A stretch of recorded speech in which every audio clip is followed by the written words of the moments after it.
contentious, sometimes bloody. It remains uneven. And at times, for every 2 steps forward, it feels like we take 1 step back. Now, for some of you, this may sound like a comedy. It sounds like mine, anyway. Which makes sense, because measured against the whole of human history, America remains a very young nation, younger even than this university. But progress is bumpy. It always has been. But because of dreamers and innovators and strivers and activists, progress has been this nation's hallmark. I'm fond of quoting Dr. Martin Luther King Jr., who said, "The arc of the moral universe is long, but it bends towards justice." It bends towards justice. I believe that. But I also believe that the arc of our nation, the arc of the world, does not bend towards justice or freedom or equality or prosperity on its own. It depends on us, on the choices we make, particularly at certain inflection points in history, particularly when big changes are happening and everything seems up for grabs. Class of 2016, you are graduating at such an inflection. Since the start of this new millennium, you've already witnessed horrific terrorist attacks and war and a great recession.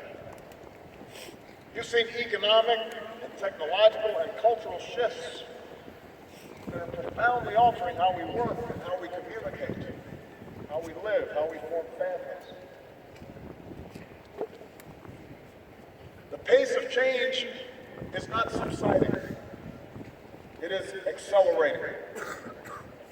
And these changes offer not only great opportunity, but also great peril. Fortunately, your generation has everything it takes to lead this country toward a brighter future.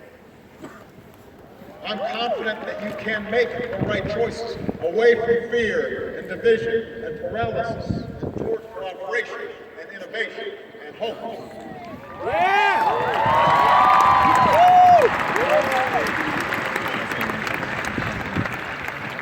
Now, partly I'm confident because on average you're smarter and better educated than my generation. Although we probably have better penmanship. And we're certainly better spellers. We did not have spell check back in my day. You're not only better educated, you've been more exposed to the world, more exposed to other cultures. You're more diverse, you're more environmentally conscious. You have healthy skepticism, conventional wisdom. So you've got the tools to lead us. And precisely because I have so much confidence in you, I'm not going to spend the remainder of my time telling you exactly how you're going to make the world better. You'll figure it out.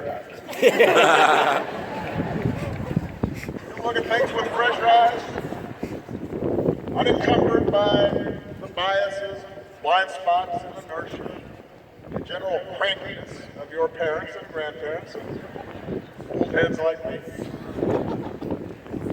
But I do have a couple of suggestions that you may find useful as you go out there and conquer the world. Point number 1. When you hear someone longing for the good old days, take it with a grain of salt. Take it with a grain of salt. We live in a great nation. We are beneficiaries of the labor and the grit and the courage of generations who came before. But I guess it's part of human nature, especially in times of change and uncertainty, to want to look backwards and long for some imaginary past when everything worked, and the economy hummed, and all politicians were wise, and every child child was well mannered, and America pretty much did whatever it wanted around the world. Guess what? It ain't so. The good old days weren't all that good. Yes, there have been some stretches in our history where the economy grew much faster, or when government ran more smoothly. There were moments when, immediately after World War II, for example, or at the end of the Cold War, when the world bent more easily to our will. Those are sporadic, those moments, those episodes. In fact, by almost every measure, America is better, and the world is better than it was 50 years ago, or 30 years ago, or even 8 years ago. And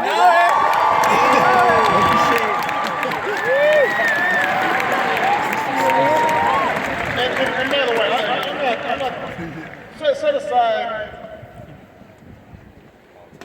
150 years ago, pre-Civil War. There's a whole bunch of stuff there we can talk about.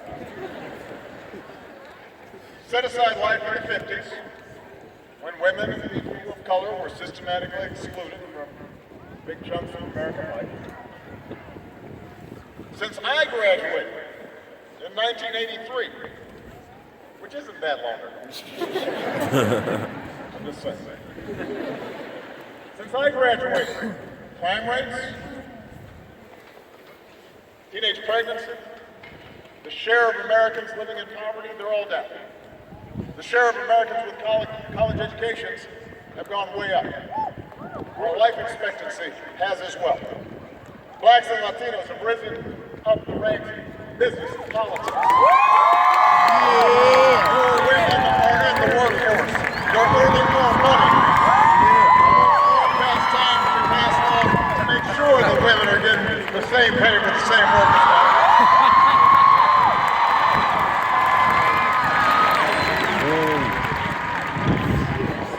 Cheers and applause. Meanwhile, in the 8 years since most of you started high school, we're also better off. You and your fellow graduates are entering the job market with better prospects than any time since 2007. 20 million more Americans know the financial security of health insurance. We're less dependent on foreign oil. We've doubled the production of clean energy. We have cut the high school dropout rate. We've cut the deficit by 2/3. Marriage equality is the law of the land. Congratulations, Jack. And just as America's better, the world is better than when I graduated. Since I graduated, an Iron Curtain fell. Apartheid ended. There's more democracy. We virtually eliminated certain diseases like polio.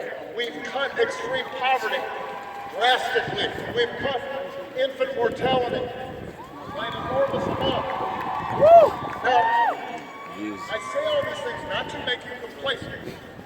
There goes We got a the bunch of big rain. problems to solve. But I say it to point out that change has been a constant in our history. And the reason America's better is because we didn't look backwards. We didn't fear the future. We seized the future and made it our own. And that's exactly why it's always been young people like you that have brought about big change. Because you don't fear the future. That leads me to my second.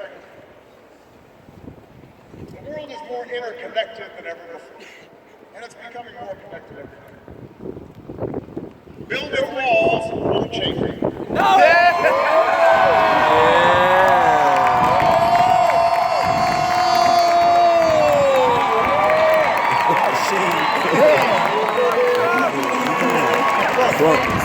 Oh, yeah, oh. As president, my first responsibility is always the security and prosperity of the United States. And as citizens, we all rightly put our country first.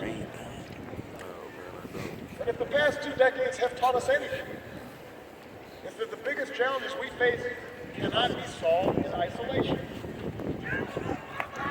But overseas states start falling apart.